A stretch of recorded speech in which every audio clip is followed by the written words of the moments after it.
So Nurullah, ভাবিস না আমি ভয় পায় ভিডিওটা বানাইতেছি। আমি জানি আমার নিয়ে ফেসবুকে অনেক কন্ট্রোভার্সি চলতেছে, বিভিন্ন পেজে আমারে পচা রাখতেছে না, আর ওখানে কমেন্ট গুলাতে তো ভদ্রলোকেরা খুব ভালো ভালো ভাষা ইউজ করতেছে। ওগুলো নিয়ে আমার মাথা ব্যথা নেই। ভিডিওটা জাস্ট বানাইতেছি এই কারণে, কজ তোরে একটা টাইমে ভাই ভাবতাম, ঠিক আছে? তুই লাইক আমার 2-3 বছরের জুনিয়র হবি, স্টিল আমি তোর বেস্ট ফ্রেন্ড, ইভেন ভাই ভাবতাম। বাট তুই কাজটা কি ঠিক করছস? রিজভি ভাইয়ের সাথে আমার গুটি করাটা কি তোর ঠিক হইছে? আমার কাছে গিয়া কইছস রিজভি ভাইয়ের বদনাম, রিজভি ভাইয়ের কাছে গিয়া কইছস আমার নামে বদনাম।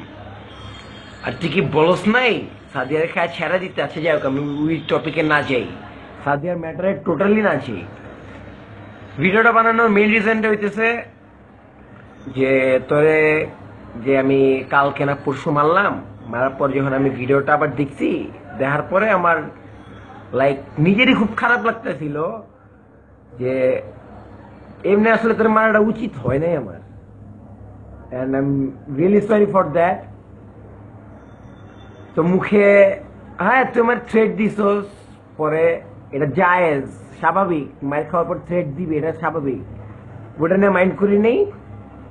আমার মনে হয় না আমাদের ফ্রেন্ডশিপ আর আগের মতো থাকবে, কারণ আমি যা কাহিনী করছি, তুই যা কাহিনী করছস, যে সেটুক বললাম যে যদি পারোস মাফ করে this, I am extremely sorry. এই তো, আমি গুছিয়ে কথা বলতে পারি না ঠিক, তারপরও ট্রাই করলাম। টেক কেয়ার দোস্ত।